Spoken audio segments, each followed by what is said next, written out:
订了车。这给我干哪儿来了？卷宗上不是说这云溪县是每年要赈灾银30万两，饿殍遍野的人间地狱吗？瞎嚷嚷什么？又没拦你。你那破车不会得走路怪我？你可知道这车坐的？管他坐的是玉皇大帝。外乡来的吧？没见过水泥路，第一次走颠2下，正常。水泥路？什么是水泥？哎呦，老张，又来一个没见过水泥的。今年第几个了？第9个。老爷，卷宗不是说这县穷得快洗人了吗？穷得快洗人的县，铺得起整条水泥大道。进城别打听县太爷啊！为何？问的人太多，烦！你们这些外乡的，一进城就逮着人问，你们县太爷是不是神仙？他不是神仙，他就是个种地的。行了行了，挡道了，挪开！德福，奴才在。朕来之前备好了看易子儿时，看饿殍缅地，唯独没备好，被一条路和一个泥腿子扇2个耳光。进城，朕倒看看这水有多深。云溪县3年免费蒙学告示，凡6岁以上孩童入学不许分文，管1顿午饭。管午饭？读书还倒贴饭？不然呢？孩子饿着肚子怎么念书？你们那地方难道还让娃娃饿着上学？还得交数分。那地方的官真够缺德。放肆！你竟敢这么跟我家老爷说话！德福，我们走。难道是精盐？细、纯、咸，宫里御膳房层层提存才得一点的上等精盐。这盐怎么卖？2文1斤，旁边红的是糖，3文。两文？京城粗盐黑黄掺沙，30、10文1斤，盐铁是朝廷命脉。这么白的盐2文钱，你不怕官府查你私盐？私盐？你们乡下来的吧？盐就是给人吃的，本该家家买得起，卖贵的才该查。看你人模狗样，连盐都不懂，买不买？不买别捏脏我的。大娘，你们县去年饿死多少人？饿死人？客官，您睁眼看看，我们县3年没饿死过一个，要饭的你都找不着一个。为何找不着？谁家揭不开锅？去县衙登个记，先借粮，开春还，不要利钱。不要利钱？放利钱逼死人的那叫阎王，不叫县太爷。户部卷宗，这县写的什么？地业民贫，流民遍地，饿殍遍野，每年向朝廷请赈灾银30万两。30万两！30万两！一个造银盐铺水泥，白给百姓喝水读书，3年不饿死人的县，在朕的卷宗里是每年要赈30万两的人间地狱。那银子年年进了谁的口袋？这卷宗谁写的？朕被当瞎子蒙了几年了。客官，这都算啥？你要去城东瞧瞧我们县太爷种的地，猜猜1亩打多少两？当场吓晕给你看。1亩打多少？300斤，那也就比玉田好些。哼，300斤，客官是1200斤。放屁！亩产1000斤，绝无可能！放屁！亩产1000斤，绝无可能！玉田最好的年景才300斤，你骗鬼！又一个，城里来的就是没见识。客官，你这反应跟上个月那个自京城来的大官一模一样。我们县太爷教的化肥2种水渠缺一不可，你懂化肥吗？化肥是何物？不懂吧？不懂就别在这儿放屁说绝无可能。走，老汉带你去地里开开眼，免得你回了京城还以为天底下的地都只长300斤。客官，地里这点还不算啥，等你看见我们县太爷那点石成金的玻璃坊，嘿嘿，保管你当场跪下喊神仙，保管你当场跪下喊神仙。看傻了吧？这才哪儿到哪儿？老李又领着外乡人来开眼，可不？这位还说亩产1000斤是放屁呢。嘿嘿，放屁！后生，你过来。老人家，我自幼读农书，通宵农桑，玉田最好年景300斤已是天恩，1亩1200，除非地里埋了神仙。神仙没有，化肥有。化肥又是何物？你看这苗，庄稼跟人一样，光喝水不吃饭，能长壮。化肥就是给庄稼吃的饭，我们县太爷带人烧出来的，1亩地撒几十斤苗就这么蹿，一派胡言。粪肥我是知道的，何曾听过什么化肥？那后生你说，玉田为啥才300斤？地力有限，岁有风险，此乃天定。放屁！是你们不会种。放屁！是你们不会种。2种化肥、水菊3样，种子要选最壮的留，年年挑。肥要喂足，水要旱涝都保得住，3样齐了，1亩1200。你们的玉田伺候皇帝老儿的地吧，守着一群只会念书的官儿，连水渠都不会修，能打300斤，我都替你们脸红。你这是在骂谁了？我就事论事，那皇帝老儿吃的粮，亩产还不如我们乡下，这是我编的。土是黑的，松软湿润，跟京城那板结发硬的玉田根本不是一种东西。亩产1200斤，竟然是真的！我读了40年圣贤书，自诩通晓农桑，今天被一个种地的老农按在田埂上骂不会种，替你们脸红。后生，愣啥呢？敢问这化肥2种水渠之法，可曾上报朝廷？这等利国利民之策，朝廷若推行天下，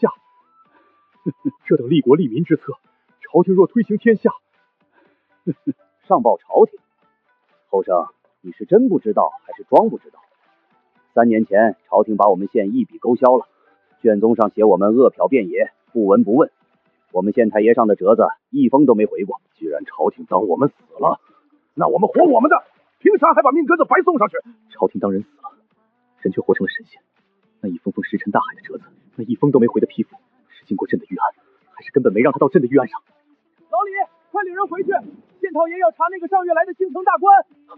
京城大官？嘘，别问，那人不是好东西，冒充商户，想偷我们县太爷的方子，还想烧了化肥胖，被当场逮了。现在人在哪儿？在牢里，等着你们那位真皇帝来认人呐！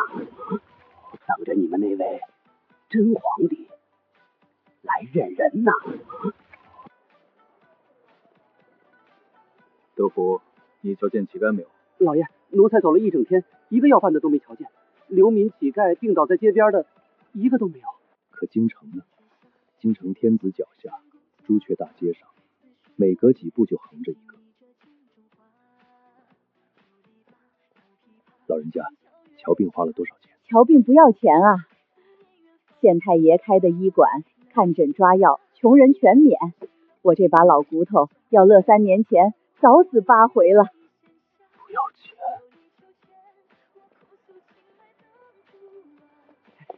站住！买票3文1位。洗澡还要钱？站住！买票3文1位。洗澡还要钱？废话，烧水不要柴，扫地不要人，你当这水自己会热呀？我堂堂，我就洗个澡而已。洗澡就给钱，瞧你这穷酸样，不会3文钱都掏不出来吧？掏不出来就别洗，脏死了，别熏着我这干净地儿。哼，磨磨蹭蹭的进去吧。洗完舒服多了，老爷，咱们现在。德福，你看那门。奴才看见了，都不锁。老少，这家家不锁门，不怕遭贼。贼？客官，我们县3年没遭过一回贼了。为何？家家有饭吃，户户有活干，谁去当贼？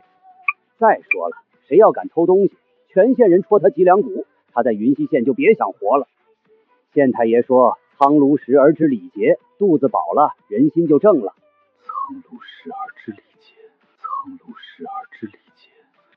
客官，明儿一早您要是没事儿，去县衙瞧瞧热闹。何事热闹？那个偷方子、烧化肥厂的京城来的大官，县太爷要当众审他。听说那人后台硬得很，张口闭口我是替宫里贵人办事的。宫里贵人？那可不，咱也不知是真是假，反正在我们云和县，甭管你是宫里的、京城的还是天上的，犯了法，县太爷照审不误。替宫里贵人办事，偷方子，烧化肥肠，是哪个贵人？太子，还是我那几个早就盯着龙椅的兄弟儿子？老夫，奴才在。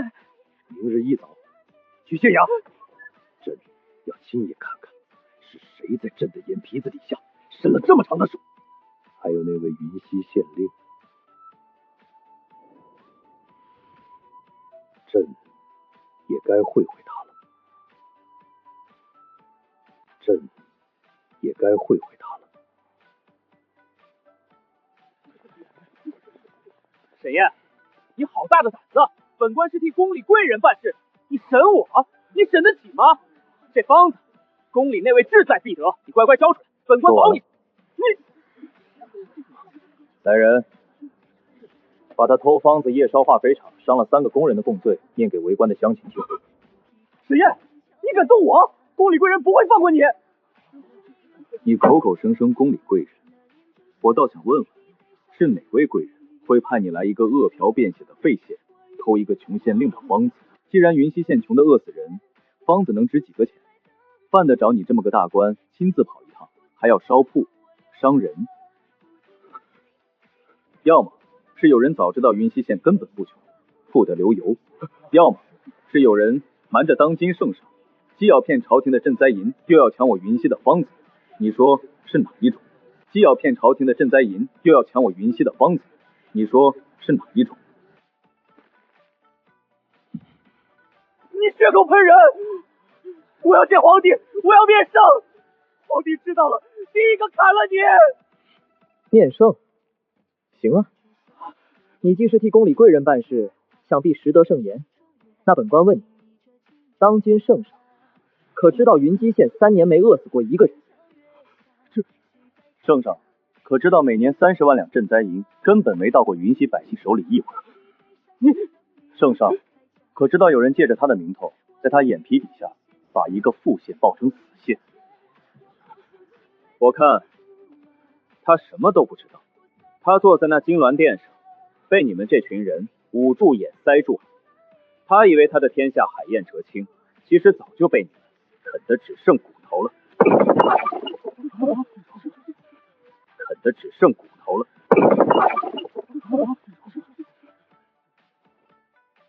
这位客官也是京城来的？路过。路过？那本官问你一句，你可知道盐几文钱一斤？2文。那你可知道城里的百姓盐几文一斤？看吧，又是一位城里来的，衣着讲究得体，连百姓的柴米油盐都不知道。我见过太多你们这种人了，身居高位，锦衣玉食，张口闭口社稷苍生，可你们这辈子没饿过一顿，没扛过一锄，连1斤盐多少钱都说不出，凭什么坐在百姓头上？客官没话说了，那就站一边看着，本官还要审案。来人，把这宫里贵人的狗腿子先打20板收监。供词与赃证封档存证，留着，等哪天真有那么一位宫里贵人亲自来了，本官当面呈给他看。那个被捂住眼塞状的皇帝，那个连1斤盐多少钱都不知道的体面人，那个迟早要来认人的宫里贵人，都是朕。那个迟早要来认人的宫里贵人，都是朕。好香，什么味道？这是什么？肥皂啊，洗手、洗澡、洗衣裳，去油去污，一块顶1盆皂角。全县都用？全县都用。站住！洗手、消毒、换工作服才能进。我就看一眼，何必这么麻烦？县太严厉的规矩，进灶坊、进医院、进做吃食的坊都得先洗手。你身上不知沾了多少脏东西，万一带进病菌坏了一整锅料，谁担得起？病菌？看不见的脏东西就藏在你这双手上，你以为干净，其实脏得很。县太爷说，人10有8、9的病都是这双没洗的手吃进肚子里的。放肆！你可知道这位是？我管他是谁，就算是皇帝来了也得先洗手，不洗手门都别想进。不洗门都别想进。洗。老爷，他说的对。这还差不多，换上进去吧。看你这样子，在你们老家怕是从来没洗过手吧？是，从来没有。京城来的体面人，连手都不会洗，也就我们县太爷有耐心管你们这些大老粗讲卫生。德福，奴才在。你说朕的太医院养着300多个太医，每年11一来，死的人数都数不过来。而这里一个种地的县令用1块肥皂，一句饭前闭后要洗手，就让全县3年不生疫病。这个沈燕，他脑子里装的东西到底是从哪儿来的？不好了，知府大人带着兵把县衙围了，说沈县令私造军器，聚众谋反，要拿他下狱。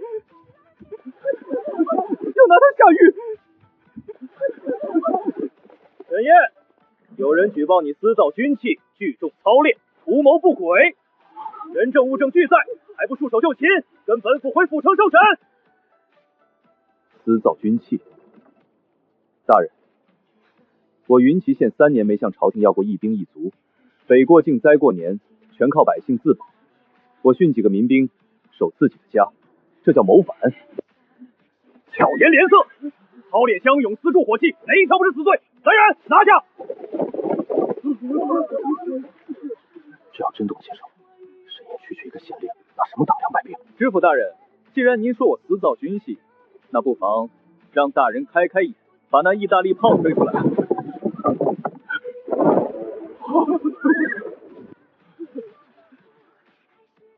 装什么装？一门破炮！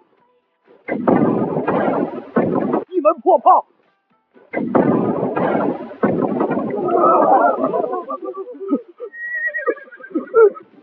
大人，您带200兵来拿我，我这门炮一炮下去，您这200兵还能剩几个？你敢轰朝廷的兵，这就是谋反的铁证！谋反？我倒要问问大人，这3年，云溪县年年报恶殍变险，朝廷年年拨30万两赈灾银，这90万两银子，有一文到过云溪百姓手里吗？90万两，我们一文都没见过。我家娃读书的午饭都是县太爷自己掏的钱。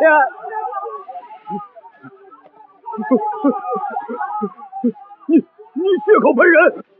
那批赈灾银的账册，您历年上报的卷宗，还有昨日我下狱那个宫里贵人的人的供词，我全留着，全留着。大人今日带兵来，不是拿我谋反，是怕我手里的东西捅到当今圣上面前，要了你们一窝人的命，对不对？3年90万两，那一封封石沉大海的折子，那恶殍遍野的卷宗，原来从府城到京城，早被人织成了一张密不透风的网，而我这个皇帝被这张网蒙了整整3年。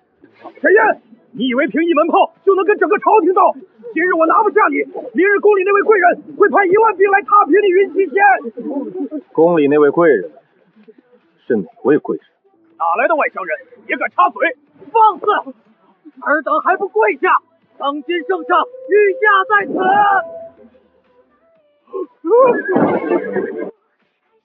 是你，言驾，陛下今日总算是知道了。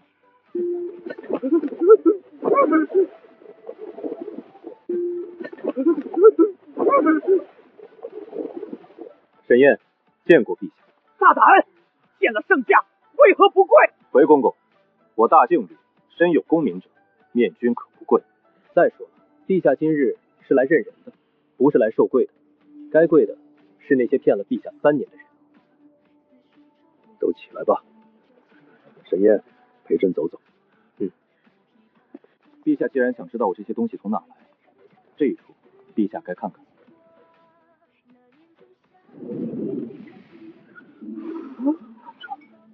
这是琉璃，这叫玻璃。陛下请看。陛下，这镜子10文钱一面。我云溪县家家都有，百姓照着他梳头整衣，看自己的脸。而陛下是头一回看清自己的脸了，是头一回看清自己的脸了。沈烨，你这一身的本事，制盐、制糖、玻璃、火炮、亩产千金，3年无益，朕遍览古今典籍，从未见过。你到底是何方神圣？陛下，我不是什么神圣，我只是知道一件事，百姓要的从来不多，一口干净水，一斤吃得起的盐，一亩能吃饱的地，一个不被人偷的家，这些本就该是他们的，只是被人一层层抢走了。陛下，那个下在牢里的宫里贵人的人，奴才方才派人去看过了，他招了。招了什么？他说主使他偷方子烧化肥厂，还买通知府瞒报卷宗的宫里贵人是太子殿下。太子，是太子殿下。太子，陛下，此事赶紧开查，奴才也不敢信啊，会不会是那狗腿子贪污储君想脱罪？德父，奴才在。朕若现在就拍案而起，回京拿人，他只需一句父皇被妖人蛊惑，朕和这满县的真相谁信？传朕密旨，那狗腿子的供词、知府的账册、历年卷宗一样不漏，由沈烨封档，按为贴身押运回京。是，在朕拿到铁证之前，朕还是那个路过的京城商人，谁也不许声张。是。沈烨，朕心里乱，陪朕再走走。这县里的事，朕还没看够。老板，你这摊子一年给官府交多少税？税啊，30取1，再没别的了。30取1，没有别的苛捐杂税，什么过路钱、铺面钱、节庆钱？啥钱？客官，你哪个山沟里来的？还过路钱？走路还要给钱？哪个挨千刀的想出来的？哪个挨千刀的想出来的？那官府税收这么少，够用吗？够用的很，我们县太爷会赚钱啊！盐坊、糖坊、玻璃坊，哪个不挣大钱？官府的钱从作坊里来，不从我们老百姓兜里掏。我听说啊，外头别的地方那官府狠着呢，种地交税，买盐交税，过桥交税，连家里多生个娃都要交税，把老百姓往死里炸。客官，你穿的这么体面，是京城来的吧？是。哎呦，那你可遭老罪了。来，吃个包子，不要钱。出门在外不容易，听说京城天子脚下，税最重，老百姓最苦。皇帝住金銮殿，底下人一层层扒皮，可怜啊可怜。一个最普通的卖包子的小妇，反过来可怜我这个皇帝。一个最普通的卖包子的小妇，反过来可怜我这个皇帝，可怜他底下的百姓被一层层扒皮，而扒皮的其中一只手是我的亲儿子，是这大晋的储君。沈烨，朕治国20年，自以为勤政爱民，今日才知道朕的爱民连一个卖包子的都不如。陛下肯吃这口百姓的包子，肯说这句话，已经比朝堂上那满身珠子的强多了。走吧，再去别的地方看看。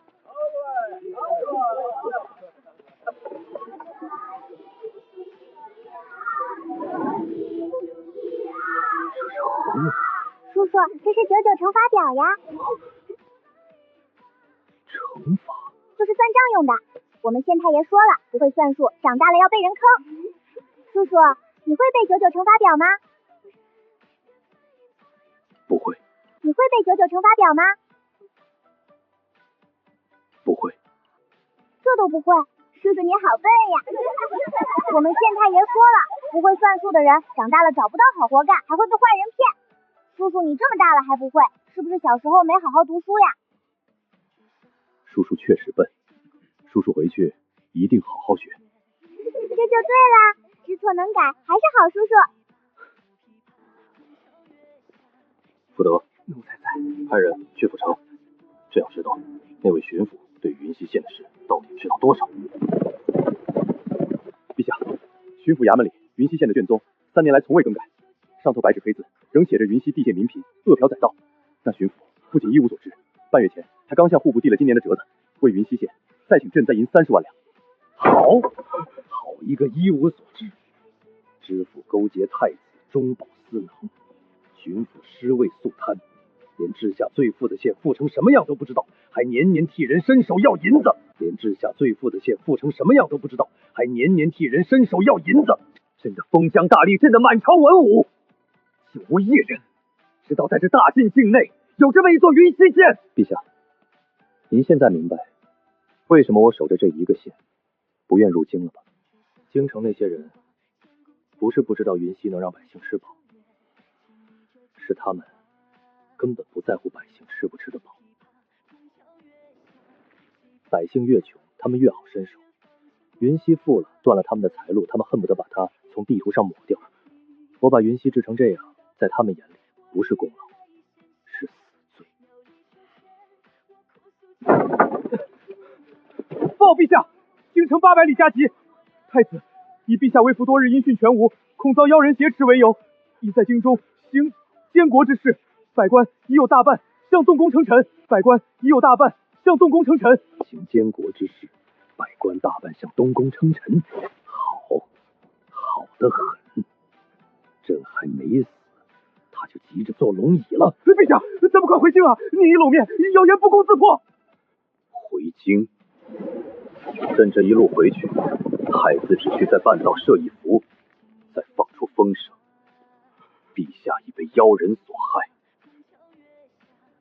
朕死在路上是妖人干的，朕活着回去是被妖人挟持的假货。他要的从头到尾就是朕回不去。陛下，既然回京是死局，那就别回去了，让京城来云溪。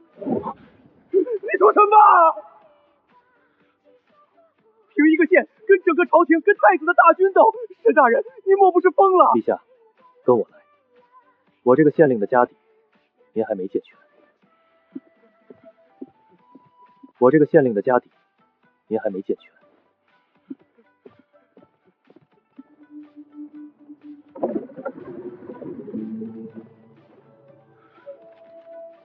放！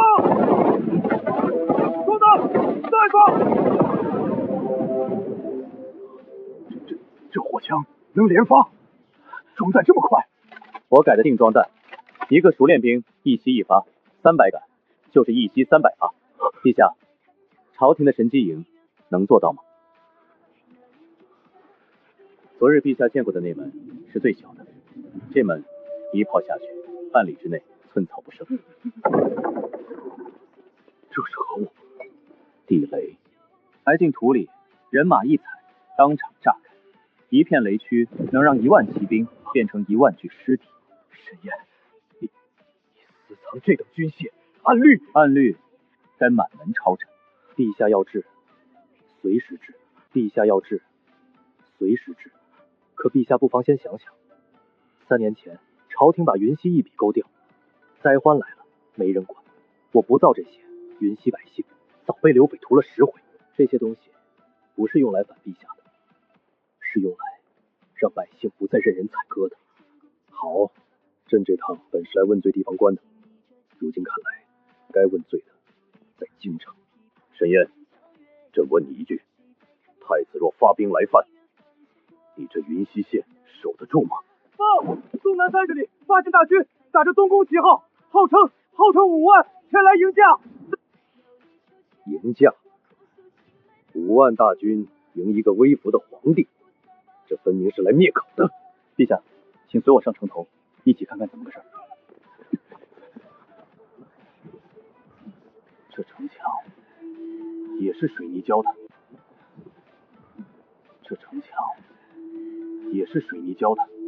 陛下，这墙3尺厚，整个一块，别说云梯，就是撞成车来撞断了车，墙上连个白印都留不下。奉太子监国令，陛下遭妖人沈燕挟持，本将奉命迎驾，交出妖人！城上的人听着，速速打开城门，交出陛下与逆贼沈燕，可免一死。放肆！朕好端端站在这里，何来被挟持一说？妖人惯会易容惑众，尔等休想拿一个假货诓骗本将！弟兄们，攻城，活捉妖人，救出真正的陛下！好一个真正的陛下！朕站在这儿，他偏说朕是假的。太子这是铁了心要朕死在这城下。既然来了，那就别想囫囵回去。传令，炮队预备。炮队放！火枪营，自由射击。这是什么妖法？撤！快撤！这是什么妖法？撤！快撤！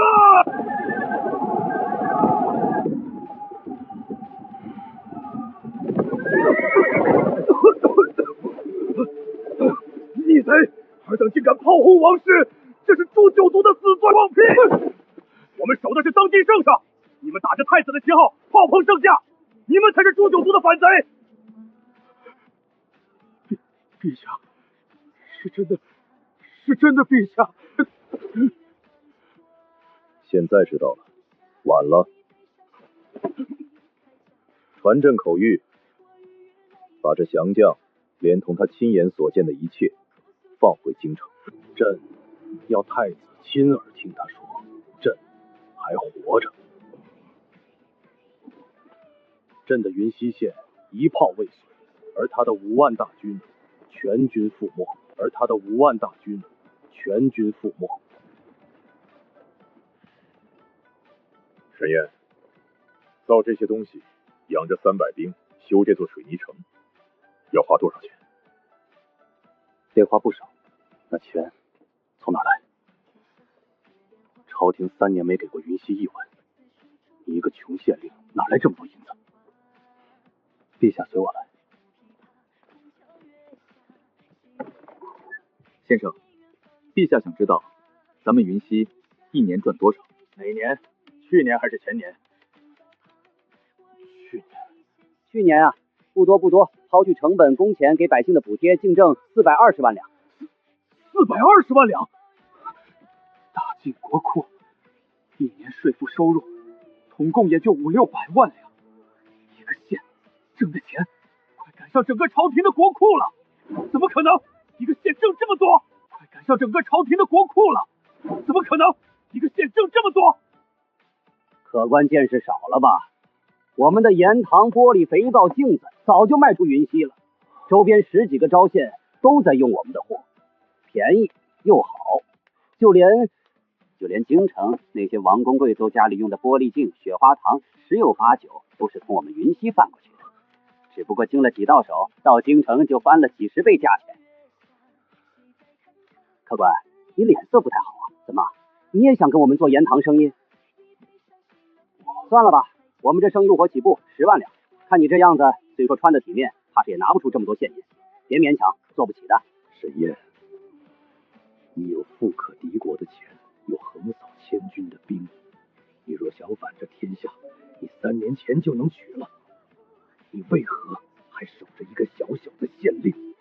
陛下，钱和兵与我不是用来夺天下的，是用来护着这条街上的人不被夺走的。我要的从来不是龙椅，是这条街10年100年都这么太太平平。我要的从来不是龙椅，是这条街10年100年都这么太太平平。报，陛下，京城传来消息，那降将回京一说，满朝哗然。原先倒向东宫的官员有大半连夜改了口风，巡抚、临县县令，还有一干牵涉赈灾营的官员，自知瞒不住了，正连夜赶来云溪，要向陛下请罪面圣。来得正好。朕正要跟他们算算这3年的总账。巡抚，臣在。朕问你，云溪县这3年什么光景？回陛下，云溪地界民贫，睁开你的狗眼看看，420万两。这个饿殍遍野的县，去年挣了420万两，而你年年替他向朕请30万两赈灾银。这90万两进了谁的口袋？说！臣不知情啊，臣只是按往年卷宗照例上报，臣冤枉啊，陛下！照例上报，照例上报。我认得你，你就是那个年年坐着大轿来我们县巡查的巡抚。你每回来就在县城转一圈，茶都不喝一口就走，连地里长什么都没看过，回去就放我们饿殍遍野。我们云溪根本不要你的赈灾银，那银子是朝廷的，是天下百姓的血汗。你年年替我们伸手要，那钱你给过我们一文吗？还给我们，把你这3年贪的一文一文都给我吐出来！年年说我们要饿死，我们饿死了吗？都是你把我们的命当成了你升官发财的本钱。陛下饶命！陛下饶命啊！臣再不敢了。百姓比朕的官清醒，朕的官只知道把百姓的死活变成升官的台阶，变成中饱私囊的由头。来人，来人！巡抚渎职，纵贪蒙蔽圣听，革职下狱，抄家追赃。知府勾结楚军贪墨赈灾，撕掉兵马，围杀忠良，问斩。其余各县凡瞒报贪墨者，一律严查，绝不姑息。90万两赈灾银连本带利从他们家产里追出来，一文不少，还给云溪的百姓。清算了一日，不过都是些借喜之计，真正的毒瘤还在京城坐着监国的位子。沈燕，这些贪官朕一日就能清完，可朕这大境千万个州州，还有多少个瞒报的巡抚，多少个贪墨的知府，朕清得完吗？陛下，贪官从来杀不完，因为让他们能贪的不是他们的心，是这套让百姓只能任人宰割的法子。陛下要治的从来不是几个贪官，是这天下运转了千百年的旧规矩。陛下要治的从来不是几个贪官，是这天下运转了千百年的旧规矩。朕知道了，明日你陪朕回京，朕要让这满朝文武知道这穷县到底穷不穷。臣遵旨。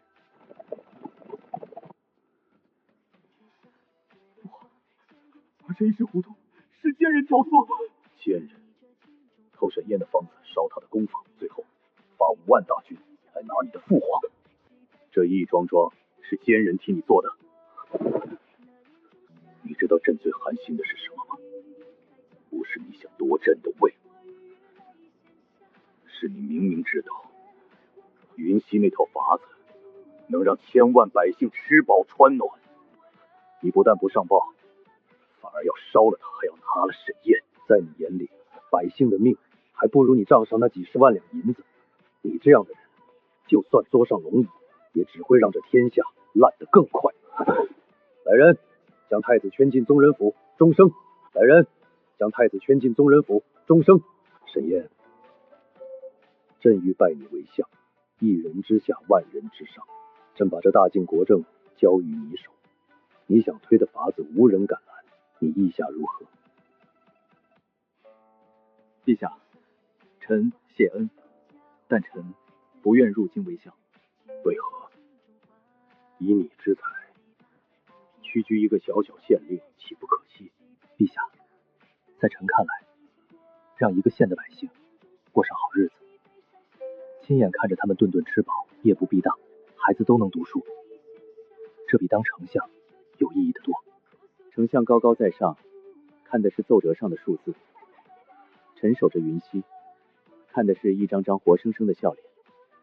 再说了，京城这庙堂里庸臣那么多，臣去了，跟那群只会争权夺利，连一斤盐多少钱重都不知道的人同朝护国，臣怕臣迟早被他们气死，臣怕臣迟早被他们气死，还不如回我的云溪，种我的地。好一个怕被气死！沈燕，你这是嫌朕的朝堂容不下你。臣不敢，臣只是不愿为了一个虚名，离开真正需要臣的人。沈燕，明日你别急着回云溪，朕想跟你说几句心里话。是，陛下。沈燕，朕今日不是以皇帝的身份跟你说话，朕是一个管不好这个家的家主的身份。朕的大境有3000万百姓，这3000万人里，10个有9个一辈子没吃过一口干净的盐，没喝过一口干净的水。一场旱灾，饿殍千里；一场失意，10室9空。朕坐在这金銮殿上20年，自以为勤政，直到去了你的云溪，朕才知道，这治下的百姓过的是什么日子，而百姓本可以过上什么日子。不可，而百姓本可以过上什么日子。不可，君不败臣，这折下臣了。朕败的不是你，朕败的是云溪那3000万百姓本该有的日子。沈燕，朕不留你当丞相，不让你争权，朕只求你一件事，把你云溪的那套法子，制盐、制糖、化肥2种水利、肥皂、火器，交给这天下，让朕的3000万百姓都能像云溪百姓一样，吃饱饭，喝净水，活得像个人。朕求你了。陛下，臣可以交，但臣有3个条件。你说。第一，新政推行以民为先，谁敢借新政盘剥百姓，无论官职多小，杀无赦。第二，盐、糖、铁、官营平价授予百姓，断了豪商盘鳖的根。第三，事成之后，放臣回云溪，臣不要官，不要爵，只要守着臣那一个县。准，朕全准，准，朕全准。臣请推新政，盐铁官营平价授民，推广化肥2种，增产保粮，兴修水利，防旱防涝，广建蒙学1医，教民识字，救民疾苦。陛下，万万不可！盐铁官营断的是天下盐商的活路，化肥2种闻所未闻，若误了农时，谁来担责？此乃妖言惑众，动摇国本。武功惩罚，岂能说改就改？一个郡县县令也敢妄议国政？诸位大人反对，臣懂。因为这些新政断的是诸位的财路，盐铁官营，诸位家里那些盐庄铁矿就赚不了暴利了。平价授盐，诸位囤着的私盐就成了一堆废货。诸位口口声声动摇国本，在诸位眼里，国本是你们的荣华富贵，而百姓的死活从来不在你们的算计里，而百姓的死活从来不在你们的算计里。既然诸位这么有本事，这么忧国忧人，大臣把问题摆在这儿，大境3000万百姓吃不起盐，诸位谁能解决？年年旱涝，饿殍千里，一场失意，10室9空，诸位谁能解决？谁站出来？臣即刻卷铺盖回云溪，把这新政拱手让贤。既然没人站出来，那么今天开始，一切按沈清说的做，如有阻挠者，一律斩。皇帝老了，被一个妖人迷了心窍，要刨我们的根。既然他不仁，就别怪我们不义了。不过短短数月，变化便如春雷，响彻大京。北地的盐价从30文一路砸到了2文，南方的水渠挖通了，1000年的旱地头一次喝饱了水。中原的2种化肥下了地，那青苗比往年的还高出1头。皇帝老了，被一个妖人迷了心窍，要刨我们的根。既然他不仁，就别怪我们不义了。不过短短数月，变化便如春雷，响彻大京。北地的盐价从30文一路砸到了2文，南方的水渠挖通了，1000年的旱地头一次喝饱了水。中原的2种化肥下了地，那青苗比往年的还高出1头。沈大人，新政推行，我等本不该多嘴，可这盐价2文钱1斤，实在是太低了。我等盐商世代经营，哪有外人看着那么容易？上下打点，运盐的脚力、晒盐的工钱，哪样不要钱？2文1斤，那我们不得去喝西北风了？沈大人，行个方便，盐价提到20文。你可知道，20文1斤的盐会饿死多少人？会让多少人家买不起1把盐，得了大脖子病，活活拖死。活活拖死。那是他们命苦。沈大人，您也是要做大事的人，这天下水至清则无鱼，给我们留口饭吃，大家和气生财，岂不是好？你们垄断盐业多少年了？盐是地里海里白白长出来的东西，提纯1斤，成本不过半文，你们卖30文。这中间的29文半是从多少百姓的牙缝里一点一点抠出来的。你们这一辈子赚的每一文黑心钱上，都沾着饿死的、病死的、买不起盐的百姓的血。沈大人，你这是血口喷人，活活拖死。那是他们命苦。沈大人，您也是要做大事的人，这天下水至清则无鱼，给我们留口饭吃，大家和气生财，岂不是好？你们垄断盐业多少年了？盐是地里海里白白长出来的东西，提纯1斤，成本不过半文，你们卖30文。这中间的29文半是从多少百姓的牙缝里一点一点抠出来的。你们这一辈子赚的每一文黑心钱上，都沾着饿死的、病死的、买不起盐的百姓的血。沈大人，你这是血口喷人，我等都是奉公守法的粮商。从今日起，盐业官盐，天下盐价统一2文1斤，1文不许多。你们手里囤的私盐，即日起停下收回官盐，敢哄抬、敢私卖1斤的，满门抄斩，诛9族。沈大人，您不能这样，这是断我们的活路啊！沈大人，您不能这样，这是断我们的活路啊！断你们的活路？你们断了天下百姓几百年的活路，如今不过是让你们少赚点黑心钱罢了，还嫌不够？那本官不介意把你们历年偷税犯私、勾结官府的旧账一桩桩翻出来，让你们连命都不用要了。盐商们不过是虾兵蟹将，真正的庞然大物还藏在暗处磨着刀，差不多也该来了。放！西京8位老齐王联合宗室世家，调召起兵，号称清君侧，诛妖人。20万大军一出西境，直扑云溪。20万大军一出西境，直扑云溪。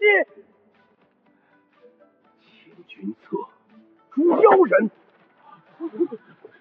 好一个清君侧！朕还没死，他们就要替朕清了。20万大军，陛下，京城禁军不足10万，还有半数靠不住，这可如何是好？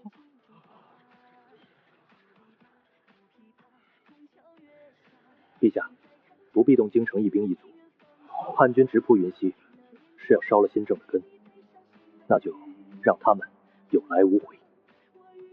臣请旨回云溪。沈燕，你这妖人，蛊惑圣听，败坏祖宗惩罚，人人得而诛之。识相的，自负出城，本王留你全尸。否则20万大军踏平云溪，一个活口不留。否则20万大军踏平云溪，一个活口不留。老王爷，你这20万兵是替你卖命来的，他们的命值钱，你的祖宗惩罚不虚。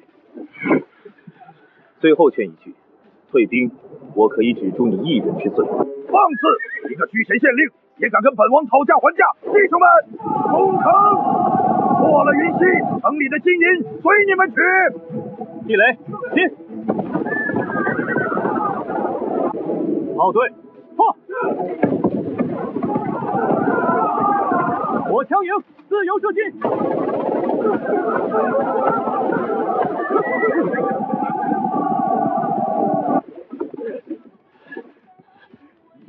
你们这些刁民竟敢反抗朝廷，这是诛9族的大罪！反抗朝廷？放你娘的屁！当今圣上就在我们城里！放你娘的屁！当今圣上就在我们城里！我们只认沈县令，只认当今圣上，不认你们这群矫诏起兵的乱臣贼子！有本事你过来啊！看老子不一炮把你轰回老家去！妈呀！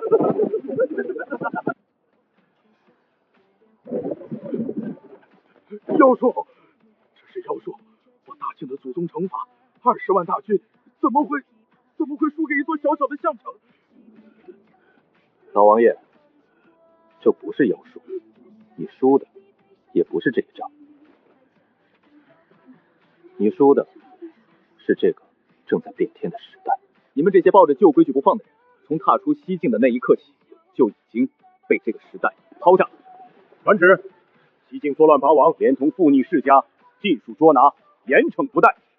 另传朕的话给满朝文武，谁敢挡新政，西境八王就是前车之战。西境八王就是前车之战。新政自今日起，谁再敢从中作梗阻挠一日，云溪城下那20万具尸首就是他的下场。父皇万岁！万岁！万万万岁！新政推行1年，大境变了天，化肥2种铺满九州，粮食产量翻了1倍，盐糖2文1斤，飞入寻常百姓家。再没人因为吃不起盐得大脖子病，肥皂、清水一一普及天下，生病的人大大减少。水泥路从京城一直修到了边关，800里加急3日可达。大境的军队换上了火枪和铁炮，国力之盛亘古未有。大靖皇帝按往年旧例，今年的岁币黄金5万两，绸缎10万匹，粮草无数，3日之内备齐送到我大单于帐前，否则我匈奴铁骑20万踏破你的边关，银河中原。否则我匈奴铁骑20万踏破你的边关，银河中原。沈清，匈奴的旧例，你看该怎么回？陛下，口舌之争费神，不如让使者亲眼看看我大晋的心理。使者，远处那座土山可看见？哼，看见又如何？放！这是我大晋的岁币，回去告诉你们大单于，大晋的岁币从今往后改了。你们要是敢来犯，我大晋的火炮就会一路打到你们的草原深处，你们的牧场、营帐、粮草、辎重都会在炮火里化成灰。到那时，你们引为傲的铁骑再没有一处能安稳落脚。这5里外的土山，就是你们草原明日的模样。求和，我们上国饶命！从今往后，匈奴年年向大境朝贡，永世称臣，绝不敢有二心啊！匈奴年年向大境朝贡，永世称臣，绝不敢有二心啊！朕做了20年皇帝，受着祖宗的惩罚，战战兢兢，却越守越穷，越守越弱。你来了，不过3年，这天下就成了这副模样。朕不知道该怎么谢。陛下不必谢朕，这盛世不是臣一个人造的，是这天下300万百姓本就配得上的，臣把它还给了他们而已。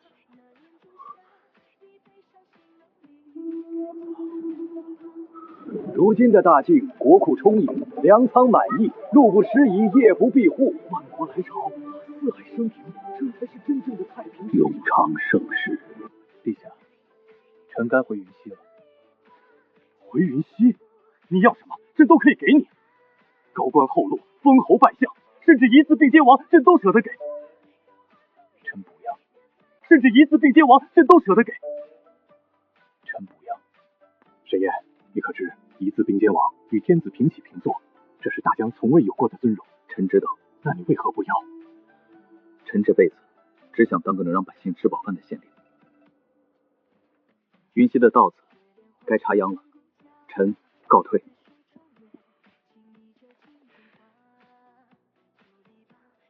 这个沈燕啊，真是疯不动的。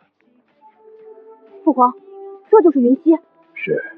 这里竟比京城外的许多州府还要繁华。10年前，这里便是这样。那时沈燕还只是这里一个小小县令。沈大人，你这秧插歪了。歪了吗？我看着挺直啊。大人治理天下厉害，插秧可不如咱们。那我今日就好好跟你们学，等明年我定插的比你们还直。父皇，那真的是沈先生吗？父皇，那真的是沈先生吗？是他。那个让匈奴跪地求饶，让万国来朝的沈先生。是他。父皇，儿臣不懂。你不懂什么？沈先生有这么大的本事，能造盛世，能退强敌，能富天下，父皇要封他当王，他都不要。可他为什么情愿待在这里，当一个种地的小县令，还弄得一身泥？因为啊，他心里装的是天下苍生，不是功名利禄。天下苍生？当王当丞相坐在金銮殿上，看的多是奏折，争的多是权位，可在这田埂上，他看得见每一株稻子，也看得见每一张笑脸。这世上想当王的人千千万万，可愿意俯下身为百姓插一株秧的人，朕只见过他一个。将来你坐上这江山，要记住父皇一句话。儿臣谨听父皇教诲。朕这辈子得江山，得万国，得永昌盛世。朕这辈子最大的福气是得了沈燕这一个人，得他一人，胜得天下贤臣。